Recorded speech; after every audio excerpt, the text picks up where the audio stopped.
Hi, everyone. Welcome to the Self-Care Forum podcast. My name is Dr. Cedric Bachetu, your host for the hour.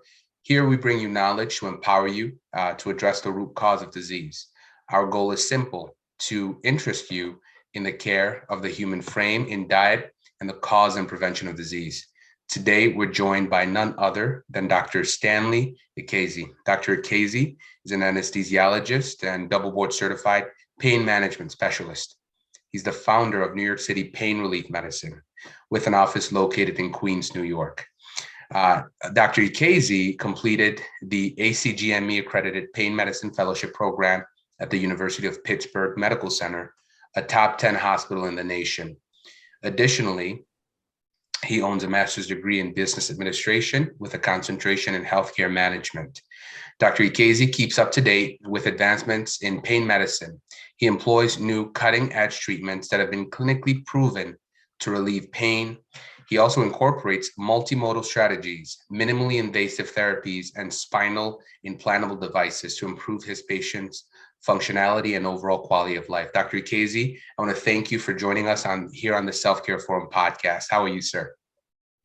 Hi, thank you so much. Thanks for the introduction. Once again, Dr. Stanley Ikezi. Thanks, Cedric, for the brief introduction. I'm a pain management specialist, born in Nigeria. Did my training here in the States and in New York, as well as at the University of Pittsburgh. I've been a physician for the past 13 years so far. So I come with wealth of experience in managing patients with chronic pain. I'm also an anesthesiologist as well. So my main foundation is anesthesia, and my subspecialty certification is in the treatment of chronic pain using multimodal approach, interventional therapies, et cetera. So I manage all types of pain, name it from headache, back pain, neck pain, knee pain, shoulder pain. So pretty much wherever you have pain, I'm capable and able to manage those areas of pain. Wow. Thank you so much for joining us once again, Doctor. I'm just curious. This is something I usually ask all my guests because I always like to pick their brains and see what inspired them to begin their journey into healthcare. So you were born in Nigeria, you came here, you went to school here. Along that journey, what was it about your upbringing or maybe your circumstances that inspired you to pursue medicine in the first place? Well, my interest in medicine started from growing up as a kid and just witnessing the healthcare system in Nigeria. I've had relatives, family members who were ill in Nigeria, and the care which was provided at a particular time was substandard, was not up to par. So that interest grew further when I came to the States. In addition to my interest in the sciences, math and science, that also cultivated my interest in treating patients who have healthcare issues and particularly pain. My interest in pain stemmed from my dad. May his soul rest in peace. He had chronic pain issues for several years before he passed away. That's how he had spinal cord injury. So chronic pain issues, neuropathic pain, somatic pain. So that's where my interest started in pain management from, residency to my fellowship training. I see. And so right now at your current practice at the current clinic in Queens, what sort of pain, treatments do you generally offer? I offer a wide variety of treatments. So the patients that come to me with chronic pain concerns, acute or chronic pain concerns. So neck pain, back pain, particularly neck and back pain. But also they have shoulder pain, knee pain, hip pain. So the treatments that we offer, when it comes to treatment, I offer like multimodal approach. So when I say multimodal approach, I mean I do things from conservative treatment up to minimally invasive therapies. So this includes, injections, spinal injections, nerve blocks, We do some cortisone injections. I do spinal implants for patients with chronic pain issues. Spinal implants, also known as neuromodulation, which are electrodes that we implant in patients' spine, and that helps control and modulate pain. I also do some minimally invasive spine procedures, minimally invasive joint fusion procedures, the operating room that helps patients with back pain, spinal stenosis, SI joint pathologies. Wow, multimodal indeed. So it sounds like, you have your hands full with the different services that you offer. You mentioned conservative pain management approach. For those who are, say, who don't want a particular surgery or don't want an invasive procedure, what sort of options do you offer them? So these options include physical therapy. So for those patients who don't want invasive procedures, the first approach is physical therapy. So physical therapy typically helps eliminate at least 50% of the pain with a good physical therapist, and also I also provide my patients with exercise regimen. So physical therapy, a solid exercise, structured exercise regimen, which I instructed my patients to perform on a daily basis. That helps a great deal, in addition to some supplemental oral analgesics, such as, you could be Motrin, prescription-based Motrin, muscle relaxants. Sometimes I institute other modalities using durable medical equipment. So durable medical equipment are it's like back braces, knee brace, shoulder brace. Bracing helps to help immobilize the region, as in this case, perhaps maybe the spine. So there's not so much pressure on the disc itself. So patients who have back pain and they use a back brace, that helps, especially when they're doing strenuous activities, helps immobilize the spine and remove pressure off the spine. And that actually helps quite a bit. So we're not talking about, the type of pain that you put an icy hot pad on, right? We're talking about like a more chronic form of pain, correct? Yes, we're talking about a more chronic form of pain. So chronic pain is defined as pain that persists greater than 3 months. So when patients have pain that's not relieved with over-the-counter analgesics or any sort of exercise regimen, then they've for more than 3 months now they've gone into the territory of chronic pain. Chronic pain can also be seen after surgery. So patients they've had knee surgery, shoulder surgery, and they're still having pain after 3 months. Now they've hit that chronic pain category, and that's a bulk of my patients, those chronic pain patients.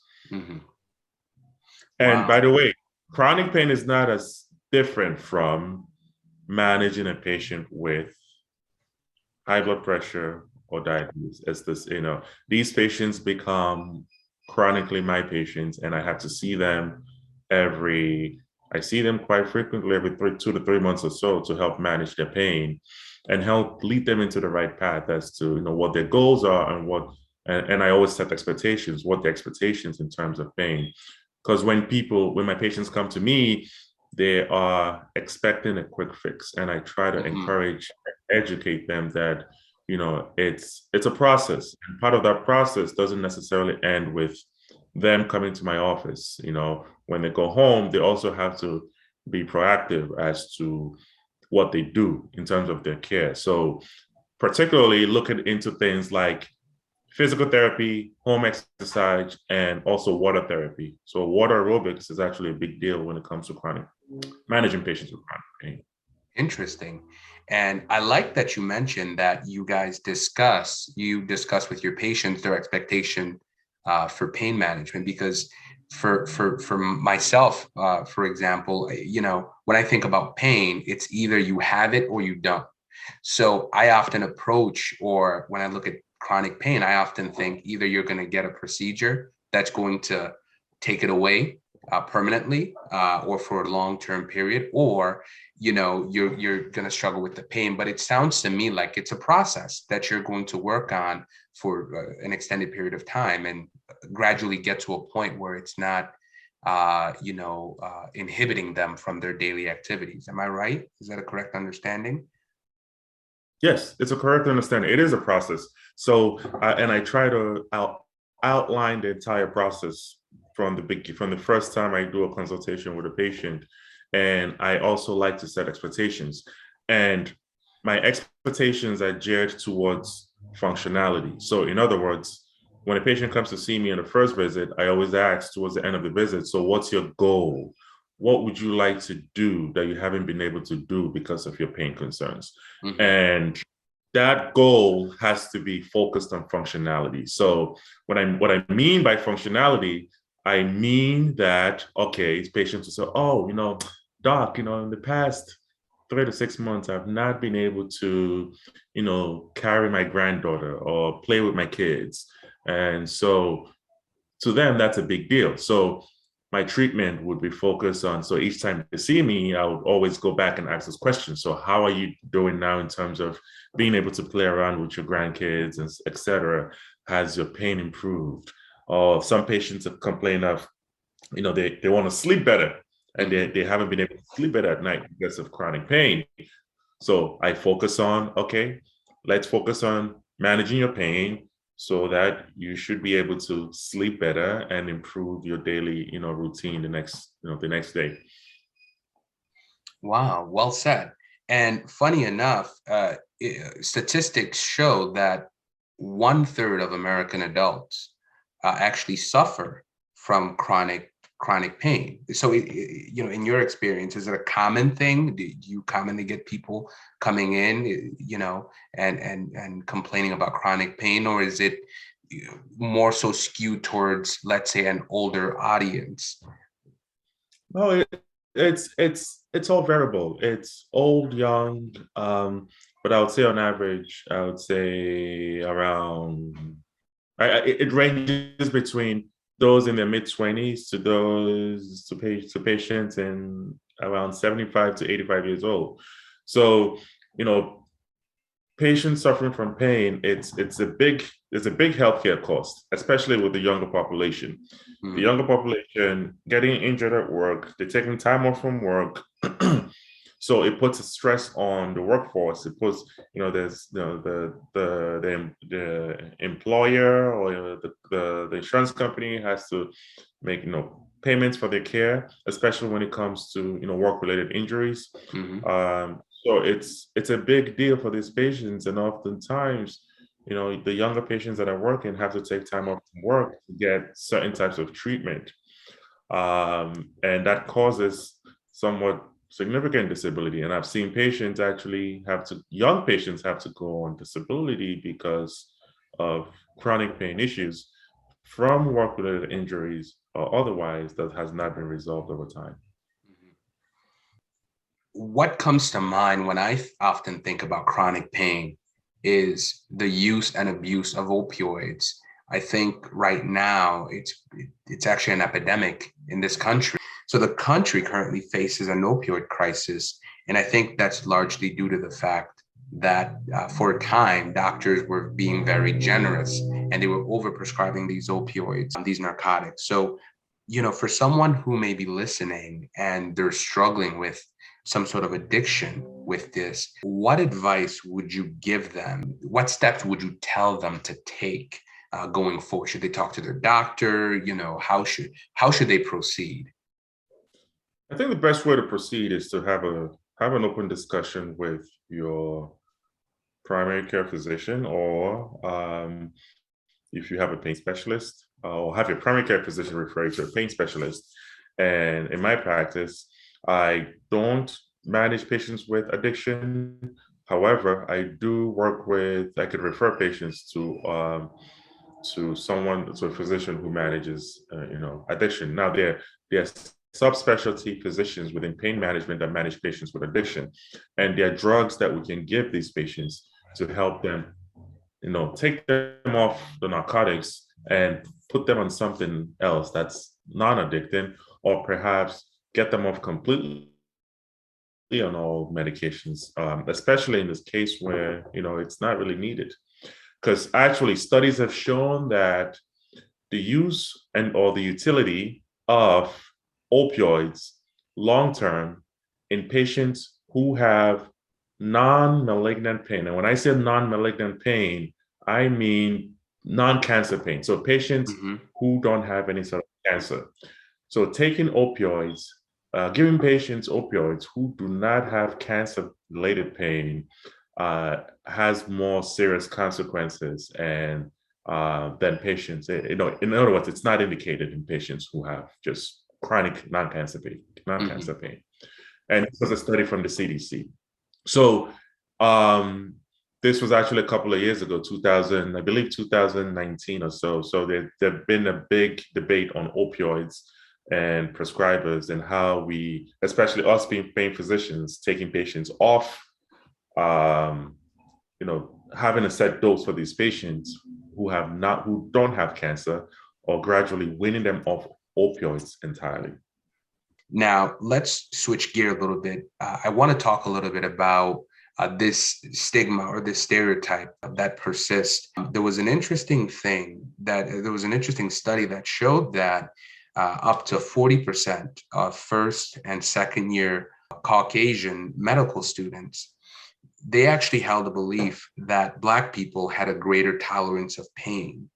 I don't know if you've ever heard or come across this study, but up to 40% of first and second year white medical school students believe that Black people had a greater tolerance for pain than, white Americans. In your opinion, what do you think causes this view, and how does it affect care for patients of color that are looking for pain management? Yes, that's a great question. There's this bias, intrinsic bias regarding not just, particularly actually, Blacks or African Americans seeking pain medication, opioids, to manage pain, irrespective of the level of their pain. So, and we see this a lot in the emergency room. We also see it in in a pain practice where African Americans or Blacks are being stigmatized as, opioid seeking, irrespective of the level of their pain. So there's actually been a head-to-head study about this where, the white counterpart, the white male counterparts are seen as being, having more pain and actually given the necessary pain medication versus the Black counterpart and our patients with the same level of pain. I also have to say that when it comes to, just to add on to what you mentioned, Cedric, when it comes to neighborhoods, there are certain pharmacies in certain neighborhoods where they have a limited stock of pain medication. So in neighborhoods with lower socioeconomic class, the poor neighborhoods, unfortunately, a lot of African Americans fall into that neighborhood. The stocking of opioids at those pharmacies is much, much lower than other pharmacies where there's a greater population of affluent white patients. Wow. And of course, that's going to affect care. That's going to affect, access to some of these, medications, especially for those who genuinely have a need for them. Wow. So you mentioned earlier that you do work with physical therapy for those who, opt for a minimally invasive or non-invasive process of pain treatment, pain management. In addition to working with a physical therapist, what are some other ways that you cooperate with patients not involving the use of medications?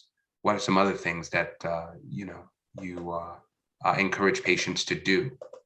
So in addition to physical therapy and of course, structured home exercise regimen, I also encourage patients to get engaged in swimming. Believe it or not, swimming has been shown to reduce episodes of, acute and chronic pain in chronic pain population.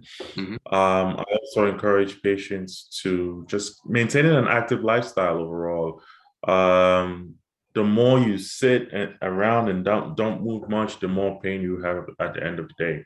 So moving around, increasing mobility, sometimes may be painful, but over time, it actually helps with managing your chronic pain. It improves your mobility. The other thing I also encourage patients to do is what I call the distraction phenomenon. Okay. So I encourage patients to engage themselves in things that distracts them. So oftentimes there's a close association between pain, anxiety, and depression. And studies have actually shown that a lot of chronic pain patients have an element of anxiety or depression. So when you encourage these patients to engage in things that they love doing or things that brings them some sort of joy, it helps distract them away from their pain, and it helps them live a happier and healthier lifestyle. Mhm. So doing something that you enjoy, you sort of ignore or forget about the pain being there to begin with, correct? Uh-huh. Okay. Uh-huh. Thank you for that, Doc. When So, you sorry to cut you off, but when you are sort of isolated, not doing things that you enjoy, you're not focused on an activity that you enjoy, over time your mind focuses more on actual pain, physical pain itself. mhm. Um, so focusing on that, when your mind focuses on that physical pain, that actually causes you to feel, of course, more pain, and it doesn't help the overall well-being, because pain is a vicious cycle. So it's pain, there's physical pain, Mhm. there's psychosocial pain, you know then there you have physical pain, psychosocial pain, you have environmental pain. So there's a pain model that includes all those within that sector. So pain is not just physical. It comes with, there's an emotional component, social component, and it all affects the patient. So earlier, you mentioned you helped us define chronic pain by saying it's generally pain that'll last longer than 3 months. Um, Correct. I know people who take Motrin or acetaminophen who've been taking it for years, just for back pain here and there. So it seems to me that, these whatever pain these people are experiencing, it's much longer than 3 months. So what are some signs that a patient should maybe stop taking, the Tylenol or the Motrin and actually go in and have a conversation with their doctor? What are some things that should tell them that, hey, maybe you're taking a Tylenol a day isn't necessarily the best approach for this? So a few things. One, if so, some red flags would be like, if the patient has pain that's associated with like weight loss. Okay, pain associated with weight loss, fever, and chills. That's a big red flag, because once I hear that, I'm thinking of, and they're taking Tylenol, Motrin, nothing is helping. Once I hear that, I'm thinking immediately there might be some other pathology going on. And the first pathology that comes to my mind is something like cancer, okay? Because of course, cancer is associated with weight loss. Patients have fevers, they have chills in the morning, and they may have other systemic signs as well, in addition to their pain. Mm. The other thing would be if they're taking, and again, taking a lot of Motrin is not good either. So if you're taking a lot of Motrin or ibuprofen, over time that eats up your GI system, and you might start having blood in your stool. So, Ulcers. ulcers and such. So that's not good. Mhm. Also, Motrin has been shown to be a culprit for patients with, you know, chronic renal insufficiency. So you got to watch out for taking so much Motrin because it could take a hit on your kidneys. Also, if you have a history of high blood pressure, okay, taking a lot of Motrin can constrict the vessels and could increase your blood pressure even further. So now your blood pressure becomes uncontrolled. And as we all know, that could lead to other issues such as heart attack, strokes, etc., and any sort of end organ damage.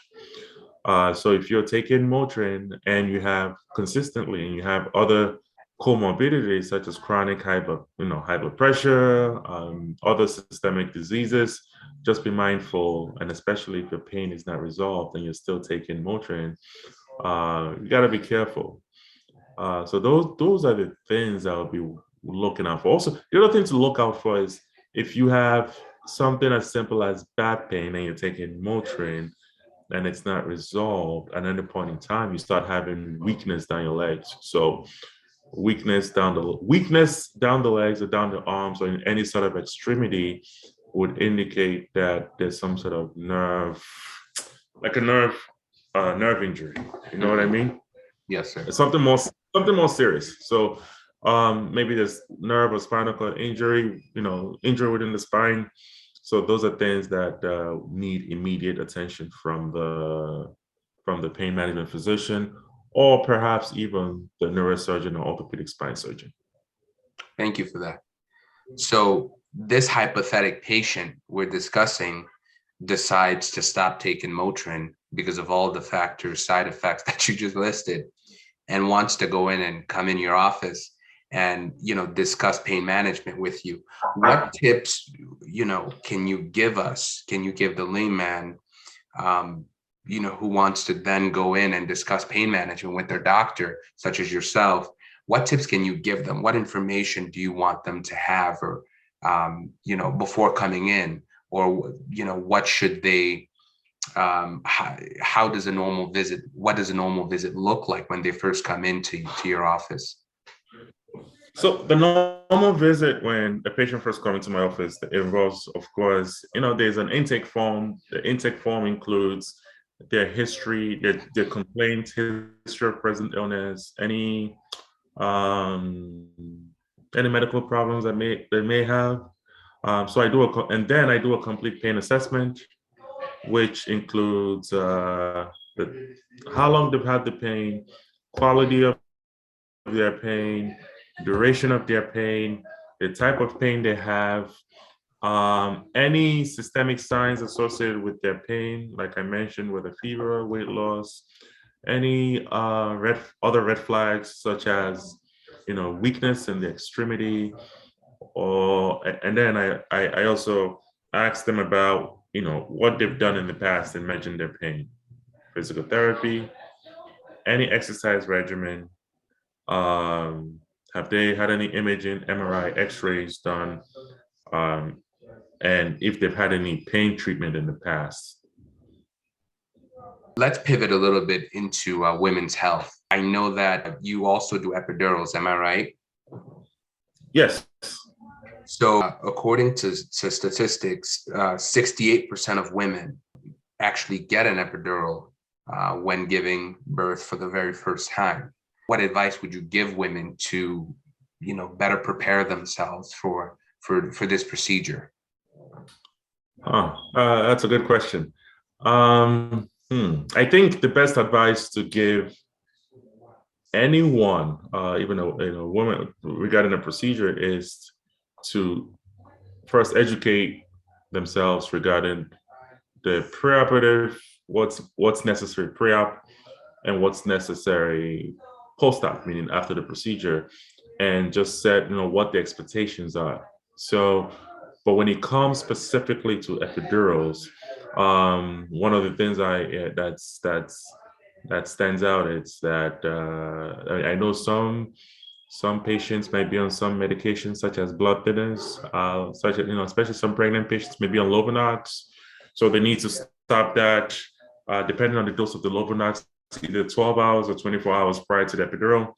And I always say, for the pregnant patients that are coming straight from home, they have to make sure they're well hydrated, very well hydrated, because epidurals, once you place an epidural and you inject the medication into that epidural, into that space in the back for labor and delivery, these patients, oftentimes their blood pressure will drop significantly, and they may need some sort of they may need medication to keep up their blood pressure. So staying hydrated helps avoid a significant drop in blood pressure.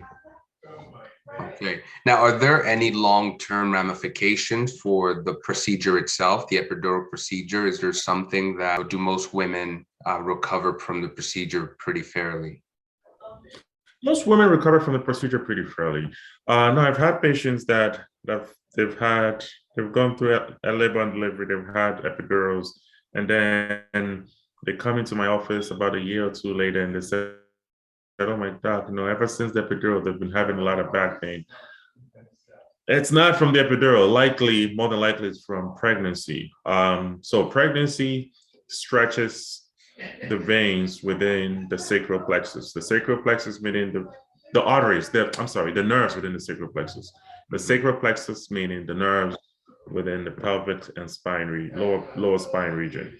So, and especially pregnant patients they have a high incidence of sacroiliac joint pain, because as the baby grows within the womb, your sacroiliac joint, which is the joint that joins your lower portion of your spine to your pelvis, that joint typically it's fixed, but over time with pregnancy, the baby grows and the joint stretches out.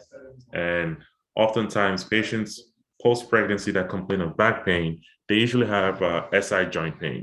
And there are ways we could manage those type of patients.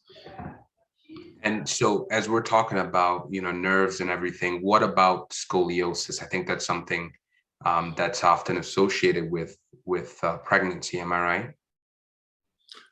Yeah, scoliosis can be associated with pregnancy. Scoliosis is it's very difficult to treat. Patients who have scoliosis typically are patients most patients have congenital. The patients with scoliosis are congenital, meaning they're born with it. And over time with pregnancy, it actually makes it worse. It makes it difficult. And they get more back pain during those episodes. So let's leave that space a little bit and go into neuropathy a little bit. Right now in the United States, 31 million Americans are diabetic, with a further 88 million that are considered pre-diabetic. And I think what that means is that they are considered high risk, medium to high risk for developing neuropathies.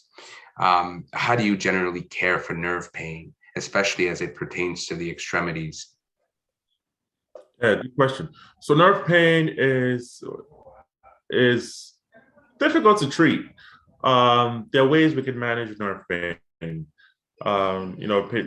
Patients that have nerve pain typically are diabetic. Nerve pain can be due to any sort of spinal cord injury or any sort of injury in the lower extremity. And that leads to something we call complex regional pain syndrome. So the way I manage these patients, we have, physical therapy helps. So physical therapy using what's called desensitization technique. So desensitization technique entails, so we're desensitizing the extremity. So the way it works is the therapist applies gradual pressure at increasing intervals over time to the extremity. And by applying gradual pressure, there is a desensitization that tricks the nerve over time and also tricks the brain actually, that nerve pain, that numbness, that burning sensation, it's no longer painful. So that's that. The other technique is using medication. So medications such as gabapentin, Lyrica. There's some antidepressants that we use to manage pain, such as Cymbalta. And all these medications actually work pretty well. But the goal with these medications is they don't work immediately. So patients oftentimes get frustrated. So we need to, again, educate patients, counsel them, set expectations. Most of these medications take at least up to 6 weeks to reach therapeutic level. And you just have to follow through over time and see how these patients are doing and just set reasonable goals and expectations so, they don't get frustrated. Good point. And now there are about 100 million work-related illnesses and millions of injuries each year in the United States. So for someone who experienced, work site injury or something along those lines, how do you generally, what is the process when they show up at your office? So the process first, before they make an appointment to see me for work-related injuries, these patients have to have some sort of, I'm sure the job itself have some sort of insurance. They also need to they have an adjuster that manages the claim. So I contact the adjuster. Then most of them have, sometimes they have a nurse that serves as an intermediary between myself and the adjuster to sort of keep track of the patients. Sometimes this nurse follows the patient to my office during the assessment to kind of see how things are going, how things are progressing. And then sometimes these patients will need a functional capacity evaluation for work to see, based on the type of job duties and what they do, and see if they're fit and ready to go back to work. Because ultimately the goal for a lot of these patients is for them to return back to work. So my goal as the pain physician is to make sure that my treatment protocol is tailored towards faster recovery so patients can return back to work. Thank you for that. And with that, Dr. Stanley Ikezi, I want to thank you for joining us here on the Self-Care Forum podcast. Before we wrap up and go to Q&A, I want to give you the last word, as well as give you the opportunity to promote yourself. How can we reach you if we wanted to work with you? Where can we find you? Are you on social media? By all means, you have the floor, Doc. So again, NYC Pain Relief Medicine. My office is located on 188-18 Linden Boulevard, St. Albans, New York. If you want to make an appointment or consultation, you may call 718-400-PAIN. So 718-400-7246. We're open from Monday to Friday, 8 a.m. to 4 p.m. We provide you with multimodal services when it comes to managing your pain. And most importantly, we accept all major insurances, including workers' comp or no fault. So if you're involved in a motor vehicle accident and you have pain concerns, feel free to reach out to us. If you have a work-related injury and you have any pain concerns, feel free to reach out to us. You could also reach out to us on our website, www.nycprg.com, nycprg.com. And there's a link on the first page on the website, and you can actually book an appointment on that link. And you're also on social media, on Instagram, correct? Yes, I'm on Instagram. It's NYCPRG_22. So it's NYCPRG_22 on Instagram. All right. And on Facebook, we're NYC Pain Relief Medicine on Facebook. Okay. Thank you so much, Dr. Ikezi, for taking the time out of your busy day and joining us. Listen to the audio version of the Self-Care Forum podcast on Spotify, Apple, and Google Podcasts.